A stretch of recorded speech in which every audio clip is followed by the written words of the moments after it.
안녕하세요. 컨설팅 펌 입사 준비의 대표 브랜드 이커리어입니다. 오늘은 전략 컨설팅 펌 입사를 위한 케이스 인터뷰, 스터디 그룹 운영 시 유의사항입니다.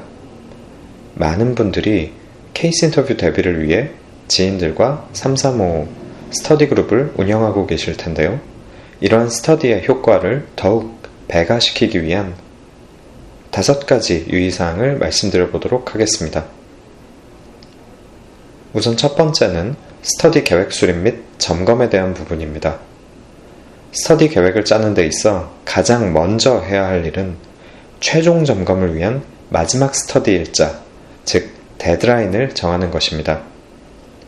이후 데드라인까지 남은 기간을 6주, 8주 등 주 단위로 파악하고 이 기간 동안 몇 번을 만나 각 모임에서는 무엇을 얻어내야 할지 정해야 합니다. 즉 8주가 남았고 주 2회를 모일 수 있는 시간이 된다면 총 16회의 스터디에서 1회에는 매출 증대 케이스 정리, 2회에는 비용 절감 및 수익성 개선 케이스 정리 등 구체적인 목표를 세우고 해당 회차에서는 그러한 목표를 달성할 때까지 치열하게 스터디를 진행하는 것이 좋습니다. 하지만 아무리 이렇게 계획을 짜더라도 안타깝게도 처음 1, 2회 동안에는 시행착오를 겪을 수 있습니다. 이를 빨리 바로잡고 확신을 얻기 위해서는 실제 전 현직 컨설턴트에게 도움을 받는 것이 최선의 방법입니다. 다음으로는 모의 인터뷰 진행과 정리입니다.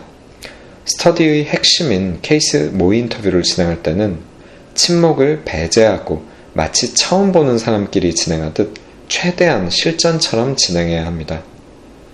긴장과 압박을 느끼며 막다른 골목을 스스로 헤쳐나오는 듯한 경험을 반복해야 실질적인 문제 해결 능력이 체화될 수 있습니다. 또한 인터뷰가 끝나고 나면 바로 다음 문제로 넘어가는 것이 아니라 방금 전에 풀어본 케이스 문제에 대한 최선의 접근 방법과 구조, 정보 수집과 해석의 논리, 산업에 대한 센스를 정리해두고 넘어가야 다음번 유사한 문제가 등장했을 때 이 경험으로부터 제대로 된 도움을 받을 수 있습니다. 세 번째는 컨설턴트로서의 애티튜드에 대한 부분입니다.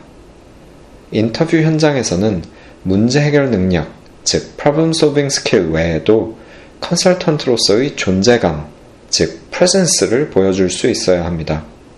따라서 모의 인터뷰에서는 문제를 해결하는 연습 외에도 자세, 표정, 말투에 있어 존재감을 키울 수 있는 연습을 병행해야 하며 서로 이에 대한 피드백을 주고받을 수 있어야 합니다.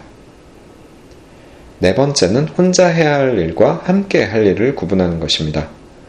프레임워크, 이론, 산업 공부를 처음부터 모여서 하게 된다면 시간이 너무나 많이 걸릴 수 있습니다. 공부는 혼자 하고 해결되지 않는 궁금증만 모여서 토론해야 하며 스터디에서는 혼자 공부하고 연습한 것을 실전에서 활용하고 점검해보는 시간이자 수단으로 활용하는 것이 좋습니다. 마지막은 제가 가장 강조하고 싶은 부분이기도 합니다.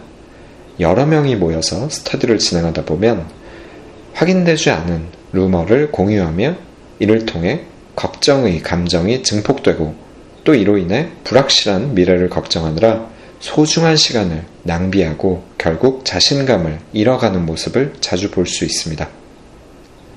컨설팅 펌 합격이라는 좁은 문을 뚫어내는 사람은 이런저런 정보에 빠삭한 사람이 아니라 결국 실력을 갖춘 사람이라는 사실을 명심하고 스터디를 통해서는 근본적인 자신의 실력 향상에 집중하시길 바랍니다. 지금까지 컨설팅 펌 입사 준비 대표 브랜드 이커리어였습니다. 감사합니다.